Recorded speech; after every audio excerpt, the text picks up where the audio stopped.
You're staring at a massive, complex mathematical formula. It literally looks like alien language, right? Your teacher tells you to just memorize it, plug in the numbers, and hope for the best.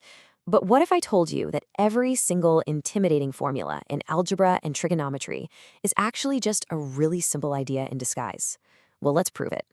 Here's a real-life problem for you. Imagine you're standing in a huge triangular field, a piece of land you need to measure. Now, you can easily walk the perimeter and measure the three sides, let's call them A, B, and C, but you have absolutely no way to measure the perfect perpendicular height right across the middle. Normally, finding the area requires knowing the base and the height. So how do you solve this without just guessing?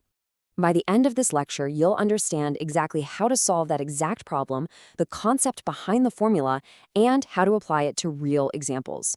We are definitely not just memorizing equations today. We're going to decode the mechanics and the derivations behind them. We'll see exactly how simple, fundamental rules actually build the entire toolkit of algebra and trigonometry. Section 1. The power of logarithms. Think of a logarithm as a secret translation layer. It just translates massive numbers into manageable exponents. And because logs are basically just exponents wearing a disguise, they follow the exact same rules.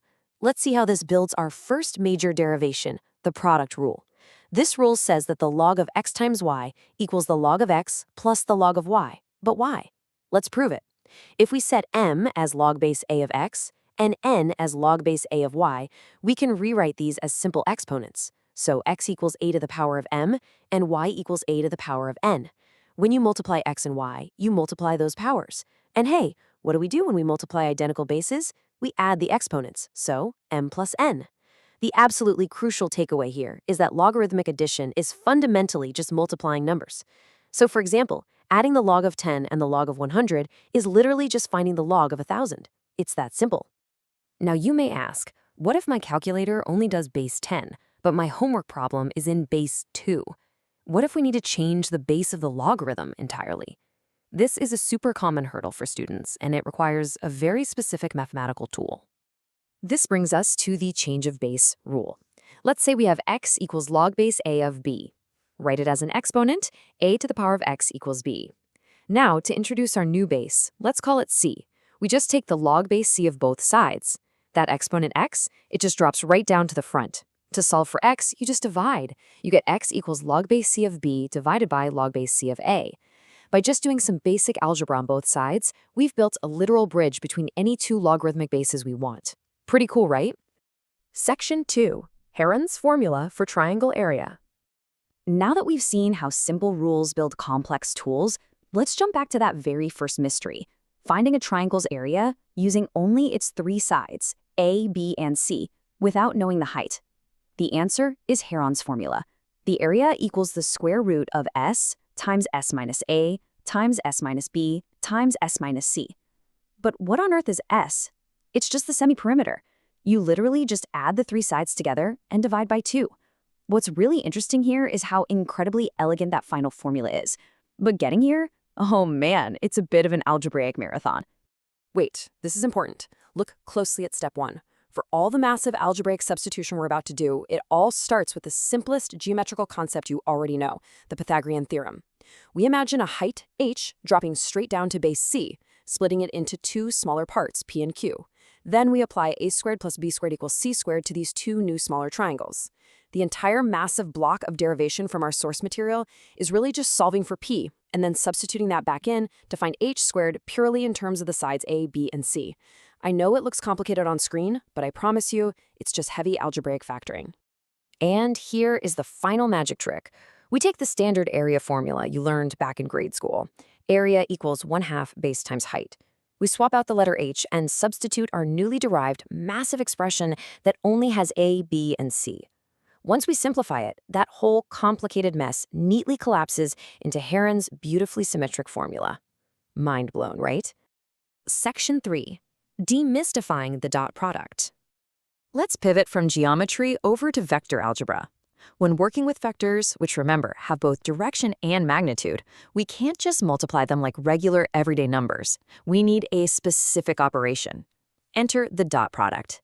If you have vector u and vector v, the dot product is calculated by multiplying their corresponding components together and then just adding the results. Here's a super quick example.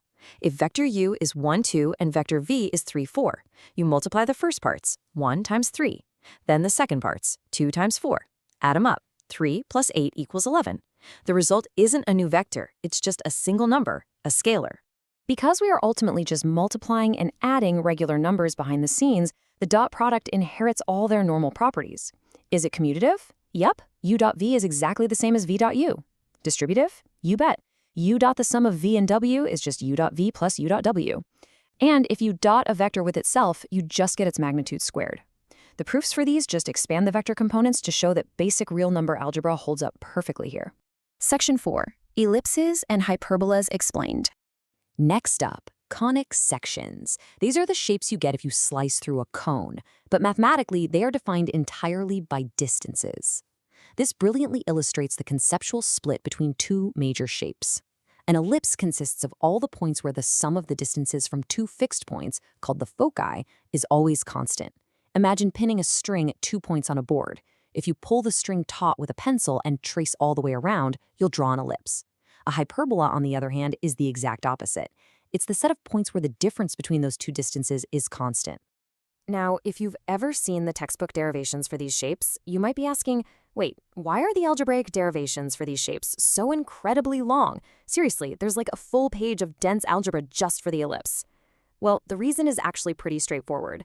The distance formula uses a square root, right? Because there are two distances in our definition, our starting equation has two square roots. To get rid of them, you have to isolate one, square both sides, then isolate the remaining one, and square both sides again. It's an algebraic treadmill. A very common mistake here for students is losing a negative sign while squaring, so always double check your work. But check out the incredible payoff. Despite those pages of messy derivation, look at the two final standard forms side by side. The ellipse has a plus sign. The hyperbola has a minus sign. So the absolute crucial point to remember is that a single conceptual change in our geometric definition, going from a sum of distances to a difference of distances, results in literally just one sign change in the final algebraic formula. Talk about elegant. Section 5. Essential trigonometric identities. Let's move to our final section. Just as logarithmic rules are built on exponents, trig identities are built right on the geometry of the circle. Take a look at this. On the left, we have the Pythagorean identities. Cosine squared plus sine squared equals 1. Guys, this is literally exactly the Pythagorean theorem just wrapped around a unit circle. On the right, the even-odd identities. Notice the pattern here. Cosine absorbs the negative sign, so cosine of negative theta is just cosine theta, making it an even function. But sine pulls that negative sign right out to the front. Sine of negative theta is negative sine theta. It's an odd function. These aren't random rules you just have to blindly memorize. They're direct reflections of the actual shape of the sine and cosine waves. Before we wrap up, let's quickly summarize our key takeaways. Today, we completely stripped away the intimidation factor. We saw that log rules are just exponent rules in disguise. We saw that Heron's massive area formula is fundamentally just the Pythagorean theorem wearing a trench coat. Conic sections are just applying the distance formula repeatedly, and trig identities map directly to basic fundamental geometry. All these complex formulas are just simple, basic concepts stacked on top of each other. So I'll leave you with this. If Heron's beautifully elegant formula is just hiding inside the simple Pythagorean theorem, what other amazing geometric secrets are waiting to be uncovered in the deeper layers of calculus and physics? Mathematics isn't just arbitrary rules, it's a toolkit. And today, you learned how to actually build the tools.